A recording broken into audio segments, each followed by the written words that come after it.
We have to make some effort to give the new regime some sort of a chance.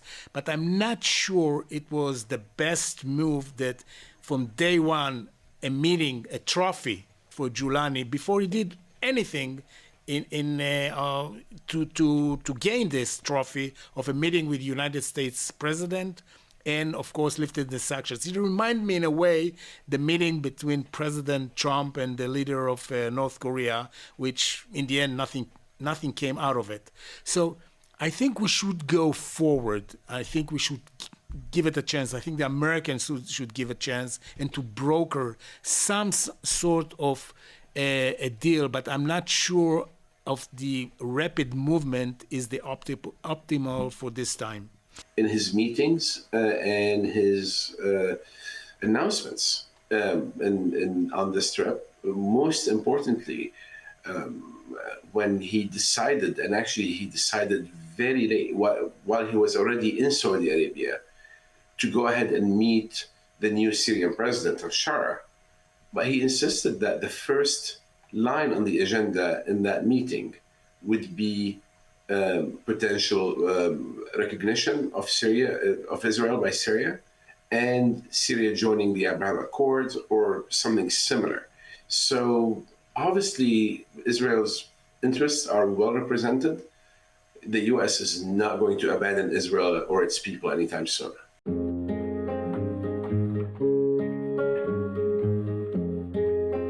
You're listening to another episode of East to West. I'm Sarah Martinez Amir, and today we're unpacking President Donald Trump's recent Middle East tour, a visit that took the American president to Saudi Arabia, Qatar, and the UAE, where he signed major multi-billion-dollar deals with the Gulf countries, but skipped a visit to Israel. While Air Force One didn't land in Tel Aviv, the agenda seemed to align closely with key Israeli interests, condemning the October 7th massacre, securing the release of hostage Idan Alexander, urging Saudi Arabia and even Syria to join the Abraham Accords.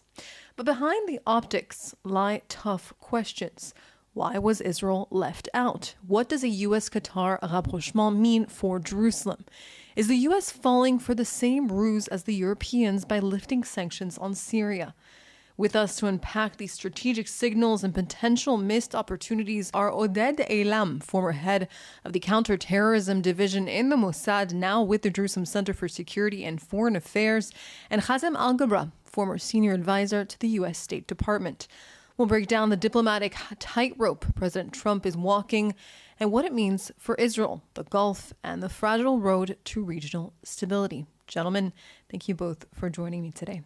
Hazem, I want to start with you. President Trump chose not to stop in Israel during this Middle East trip, but he insists his meetings are good for Israel. How should Jerusalem interpret this move, especially as Trump promotes, regional deals without Israeli involvement?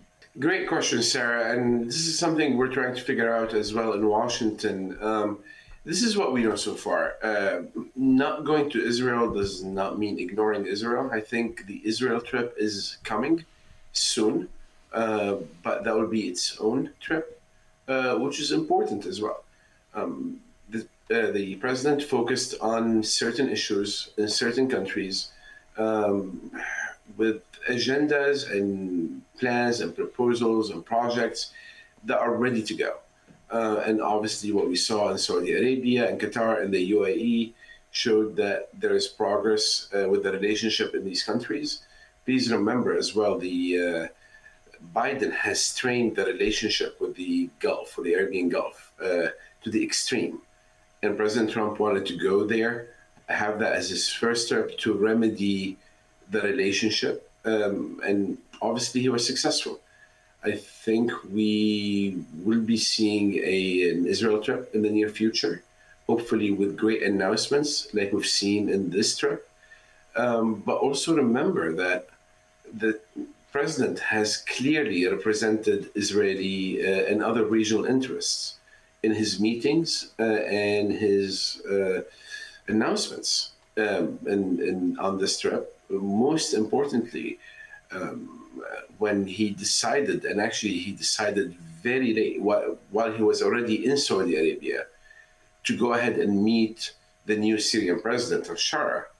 but he insisted that the first line on the agenda in that meeting would be potential recognition of Israel by Syria, and Syria joining the Abraham Accords or something similar.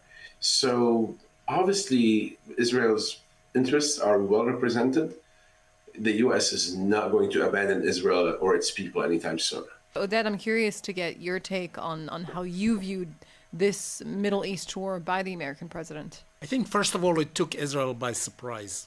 I don't think we had anticipated such a close interaction between President Trump and the Gulf states on this tour.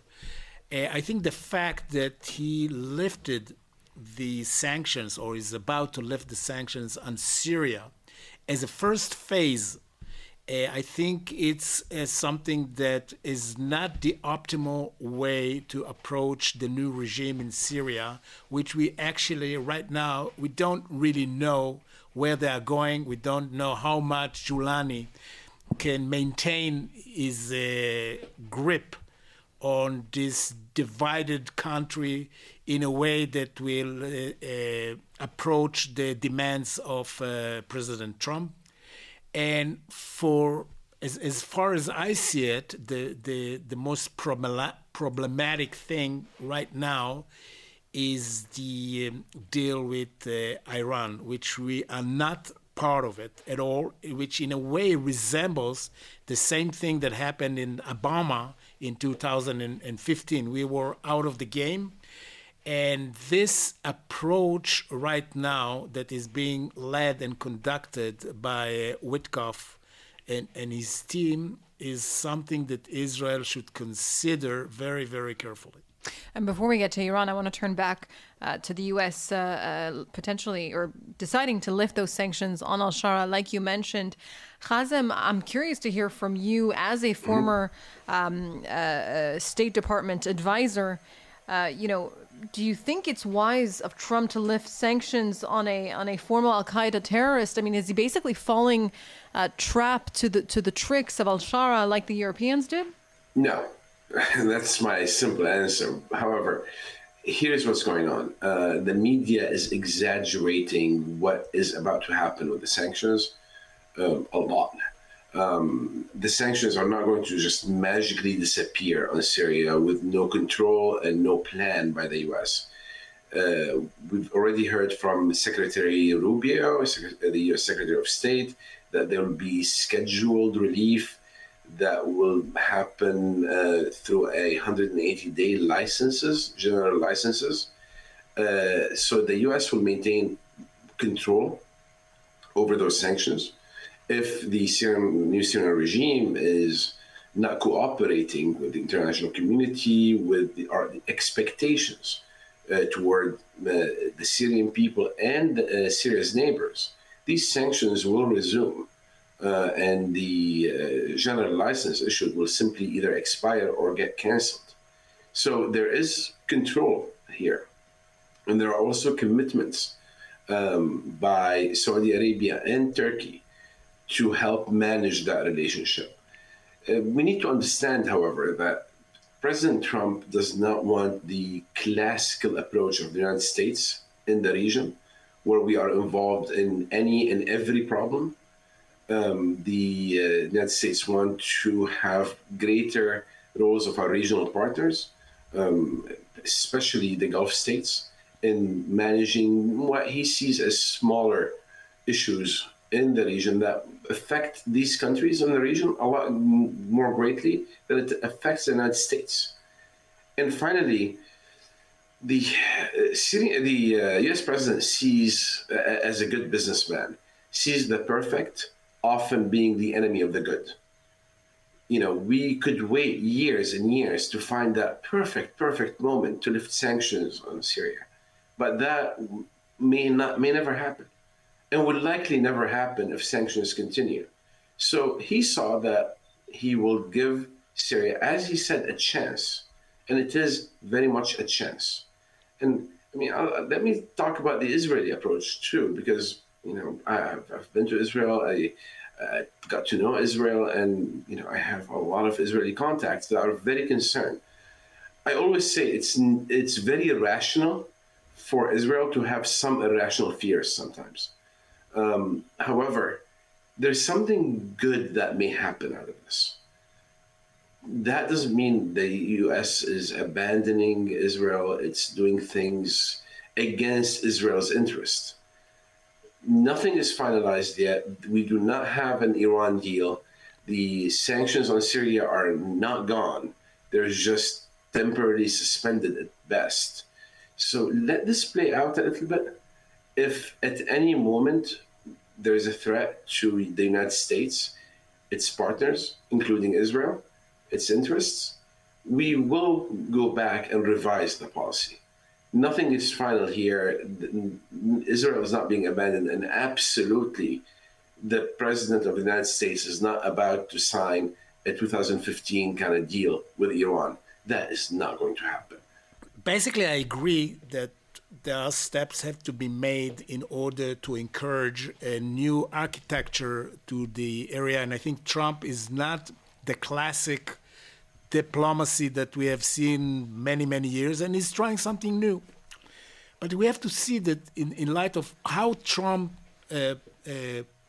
sees the whole arena or the world, I would say, he doesn't see it as enemies and allies as his predecessors used to see it. He sees it more as competitors and adversaries. I don't see Trump pointing at anyone in this area, and not even in the world, and say this is United States enemy. He sees it as a businessman, as a pool of opportunities, as a marketplace. Having said that, I'm not that sure that this is the case, because you have to understand deeply the culture of the Middle East. The players, and the Iranians are top-notch players in negotiation. They never won a war in 200 years, but never lost even one negotiation in 200 years. And I'm not sure of how much capable this administration to cope with the shrewdness, with the experience of the Iranians in negotiation. Coming back to Syria, I absolutely agree. We have to make some effort to give the new regime some sort of a chance. But I'm not sure it was the best move that from day one, a trophy for Giuliani, before he did anything to gain this trophy of a meeting with the United States president, and of course lifted the sanctions. It reminds me in a way the meeting between President Trump and the leader of North Korea, which in the end nothing came out of it. So I think we should go forward. I think we should give it a chance. I think the Americans should give a chance and to broker some sort of a deal, but I'm not sure of the rapid movement is the optimal for this time. So while Trump was in Saudi Arabia, he said that his dream for the Gulf country is for it to join the Abraham Accords. But then he followed that by saying Riyadh will do so in its own time. What does that say about the momentum of that Israel-Saudi normalization, which was so close to being brokered before October 7th? And as these reports are coming out now, we're starting to understand that Hamas spearheaded the October 7th attacks in order to stall those normalizations. And is Israel missing an opportunity here? I would look at the whole problem differently. First of all, I'm glad that President Trump did not push the Abraham Accord, Saudi Arabia joined the Abraham Accord in a transactional way. The Abraham Accords were not created as part of a transaction, and I would hate to see any country joining transactionally. I see peace should be achieved for the value of peace, not for a peaceful nuclear program or an arms deal or some financial interests. So I would like Saudi Arabia to join, of course, but in the right time, Saudi Arabia is going through a transitional process as well, with Crown Prince Mohammed bin Salman getting ready to take the throne. That cannot be destabilized at any point through an agreement or a political process that may not be, the Saudi people may not be ready for. Let it happen organically on its own time, so we have a lasting peace, a positive, productive relationship, versus pressing for an agreement right now that may destabilize Saudi Arabia or may not be lasting or even as productive as one where it happens naturally and organically. And by the way, it's almost for me the same with Syria. For one, I think there's a lot of conditioning needed for the Syrian society for Syria to be able to join the Abraham Accords. But also, I'm not sure if the Abraham Accords themselves are the correct vehicle for peace with Syria.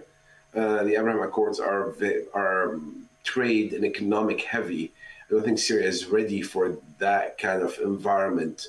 I think starting with a security agreement today may be the best way to get to peace with Syria. It's very interesting, but I would hate to, under the banner of the Abraham Accords, which have been great, but I feel like we should not go for peace for optics reason or to pressure for peace.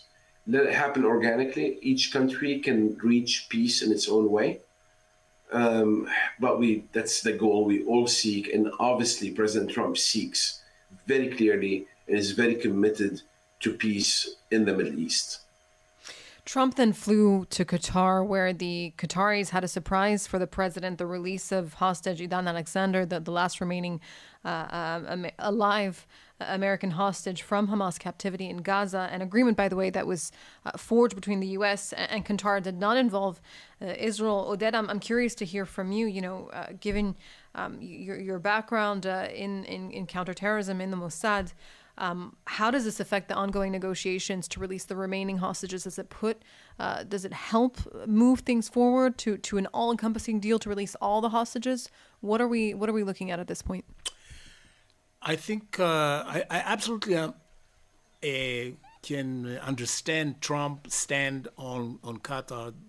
United States has the biggest air force in Qatar, El Udeid Air Force Base, and they have a lot of interest. 50% of the natural gas that is being produced in Qatar is combined with American companies like Chevron and so on. So I can understand the Americans are not reluctant in embracing Qatar. But for Israel, it's a different story. Qatar is a negative player in this area. And I say negative from 1996. And Qatar is encouraging the Hamas. Some of the most significant shows with the hostages deal were orchestrated and were maneuvered by Al Jazeera, which is funded by Qatar exclusively. Exclusively by Qatar. I don't see Qatar role as a positive player in the area. It's not just here. And I think that Israel should try to move out or move away from Qatar as an intermediator and try to reach a hostages agreement through Egypt or through other proxies, not Qatar. And the fact that Trump is now trying to engage Qatar in the overall deal in the Middle East, and we are seeing Syria and we're seeing Lebanon, and of course in Gaza, I don't think it's something that eventually will bring any sort of positive consequences to what's happening here. You mentioned that rapprochement between the U.S. and Qatar, billion-dollar deals are reportedly on the table. Qatar even gifted President Trump a private jet. Hazem, how do you interpret this deepening relationship between the two countries. And I'm curious to hear from you, how can the U.S. consider Qatar an ally when at the same time this very ally is funding the terror group that's holding American hostages? Very interesting question. Let me address the airplane real quick because we've heard, it's ongoing actually, the controversy regarding the jet. The U.S. has committed billions and billions of dollars to supporting multiple countries in the region, including Jordan, Tunisia, many, many countries supporting their militaries, their capabilities. Getting a gift from one of our partners, a military donation of sort, and this is, by the way, the airplane is a command and control platform for the president, and it's being gifted to the U.S. Department of Defense, to the Pentagon. This is not a personal gift to Trump. Also, we need to remember that Qatar, who's gifting the airplane, is a non-member NATO ally that's allowed to receive U.S. surplus equipment for a fraction of the cost. So the relationship exists. There's just been a lot of media attention on this jet. And we thank the Qataris for the gift. It's nice. But again, I think the attention to it is very exaggerated. However, there needs to be a change by Qatar. And I think, especially following October 7th, we've seen some quite bashful change in their policies, but I think they started moving very slowly in the right direction. I think Trump's visit and the newly forming relationship right now, or the change in the existing relationship, will expedite Qatar's movement toward a better policy that is better for not only for Israel, not only for the United States, but better for Qatar on the long term. I don't think Qatar gains much from hosting Hamas leaders. I don't think anybody gains much from that. I think Qatar is in a transition point right now, and it will be good to encourage them to do that and be very open and clear about the issues, whether Al Jazeera being an instigator and continuing to be an instigator. The issues about hosting and supporting Hamas is a major problem that needs to be addressed. And I think it's time for also Qatar to consider a path towards peace with Israel or the Abraham Accords. I think there's a transition in Qatar's behavior and approach. So that leads me to my next question. When you're speaking of this transition of that relationship between the United States and Qatar, Qatar also needs to be, held accountable for its relationship with Hamas. Do you think that the president is laying, planting the seeds for a potential organic normalization with Israel in the future, like he's done with Saudi Arabia, with Syria? I don't think it would be the next one. I think Qatar has a long runway before we get to a point where they may be able to join the Abraham Accords. And that really starts with reform, policy reform on Qatar's end. And, I don't want to, discuss punishing Qatar for the past. The focus right now is for Qatar to play a positive role in bringing all the hostages back, finding a deal, an agreement that will get us there, and managing that process of behavioral change that we talked about. I think Qatar, for the first time, is genuinely interested in a new approach. And this is important, and it's an opportunity that both the United States and Israel need to take advantage of. That may not happen in the same way in the near future. But again, it's a complex country as well, and change need to happen somewhat organically on the social level in Qatar. Yet we need to work with the Qatari leadership to get somewhere positive. It's important. It's a very rich country. It's a very capable country, and we've seen their support of Hamas leading to a lot of negative outcomes for the Israeli people and the Palestinian people. We have to understand the Qatari perception and why do they act that way. Nobody actually knows how many Qataris are. There are perhaps 250,000, but it's not sure.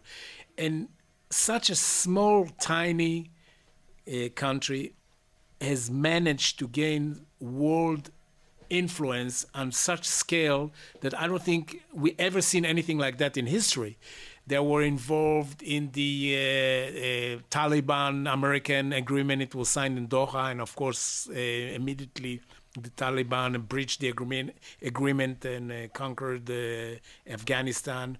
They are involved in negotiation between Russia and Ukraine. They are involved, of course, with what's happening between Israeli and the Palestinians.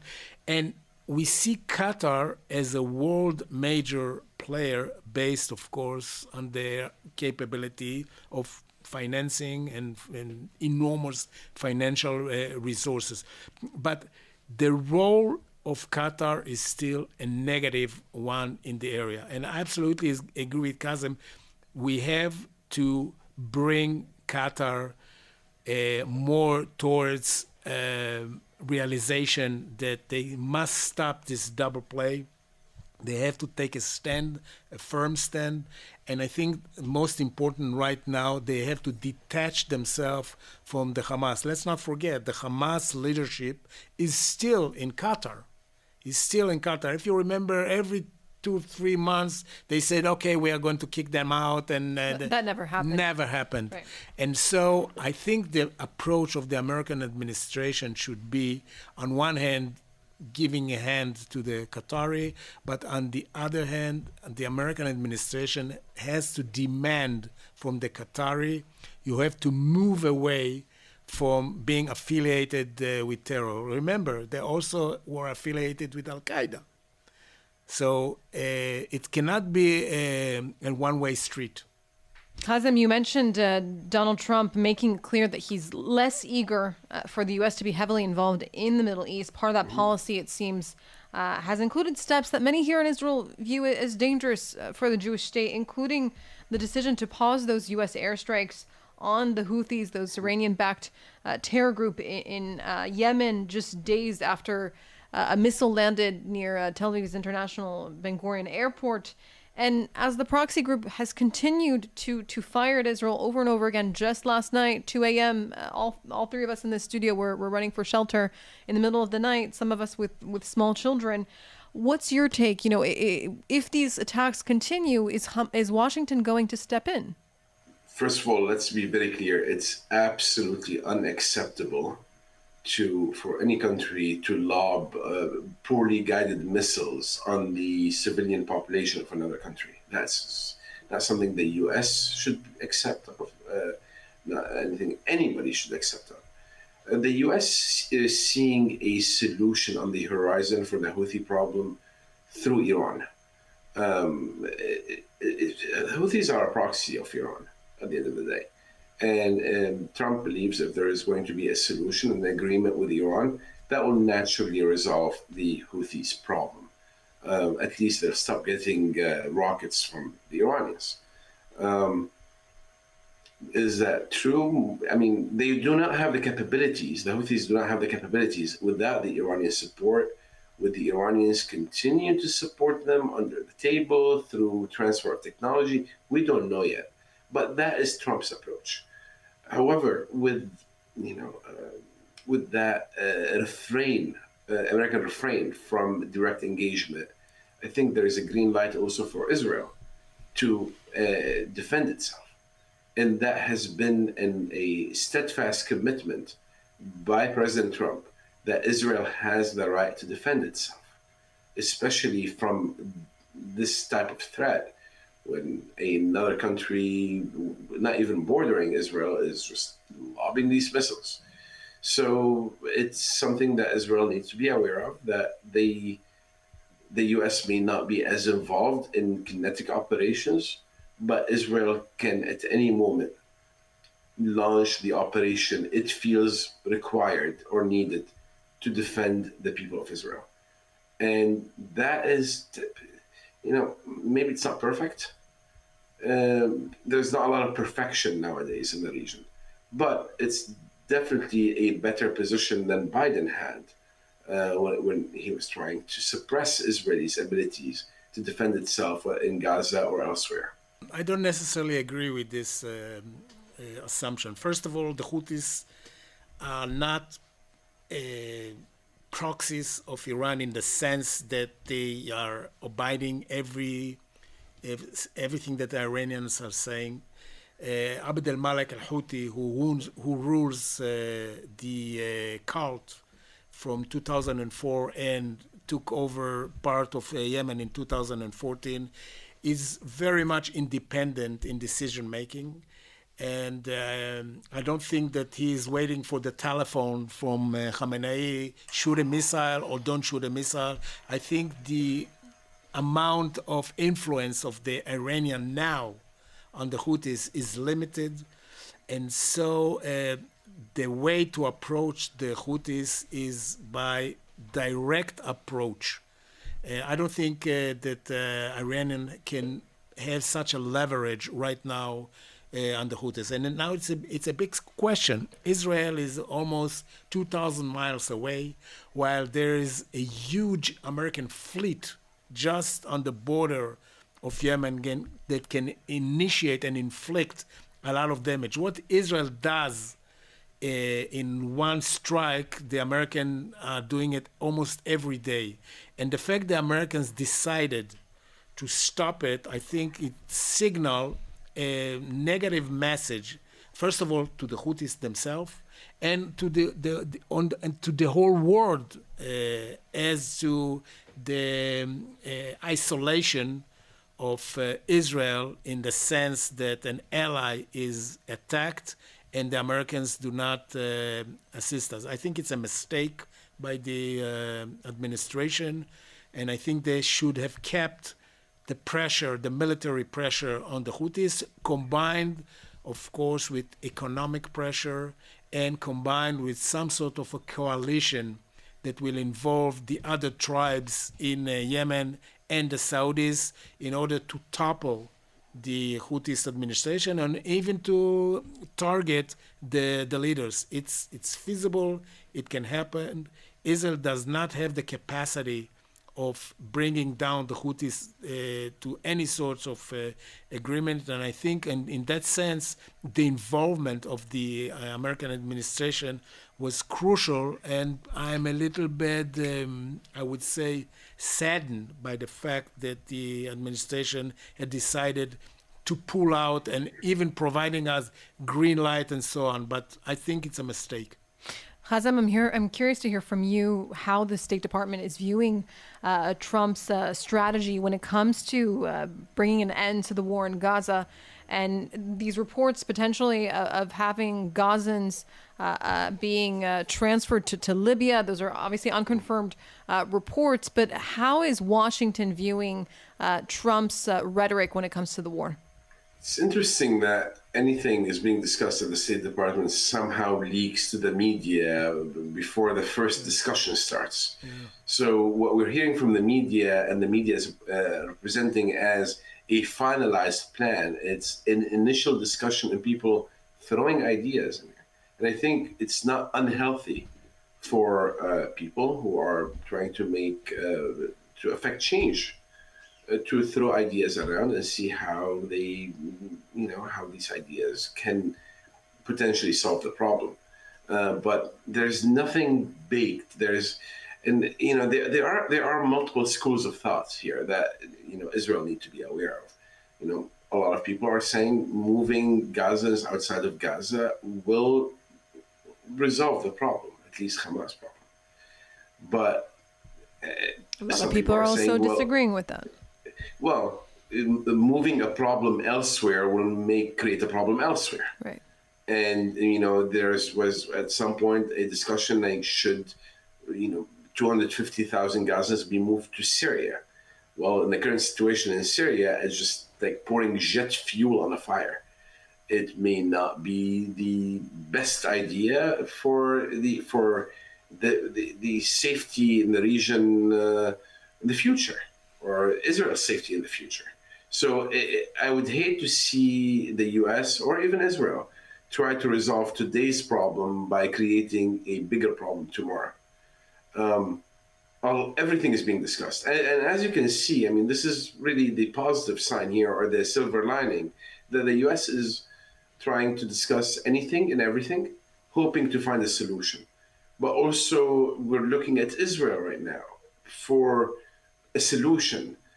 And again, the media is wrong here. We're not blaming Bibi for not having this magical solution and that we need.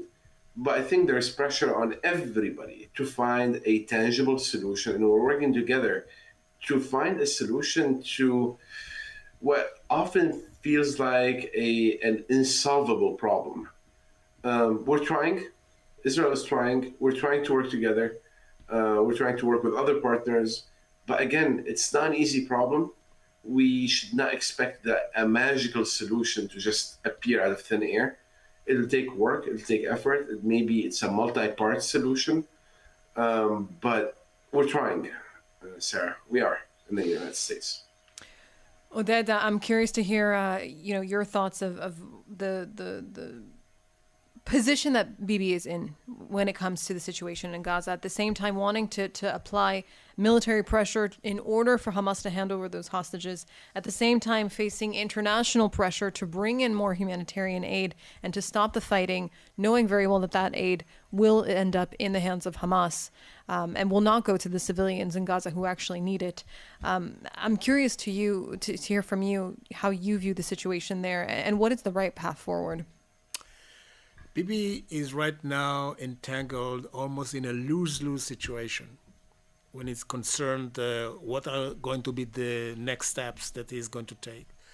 Because whatever he does, he will stand in opposition. It can be internally because of the hostages, and of course international because of the humanitarian so-called crisis, which is not a real crisis, but more of propaganda initiated by the Hamas. And there isn't any humanitarian crisis yet in Gaza since the Hamas controls the food. Now, in a way, Bibi has lost the momentum because in February, Trump had given him a green light to do whatever he wants in Gaza. And he, in a way, lost the momentum because he did not initiate military campaign that in the end will eliminate and annihilate the Hamas. He didn't do it. He missed it. So now it's quite a problem. And I don't know what's going to be the outcome, but I can make some sort of a prognosis based on what I see in the last 24 hours. I would assume, but I would do it in a very, very modest way because, assumptions in the Middle East are bound to be thrown away after 24 hours.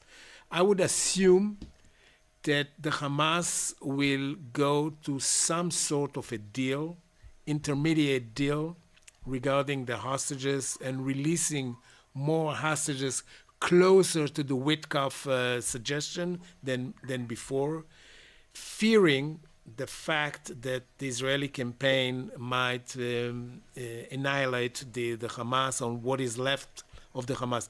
The fact that we managed to kill the kingpin in the Hamas, which is Mohammed Sinwar, and probably his second best is Shabana, signals that the Hamas is disintegrating right now, and I would say the worst adversaries were those two.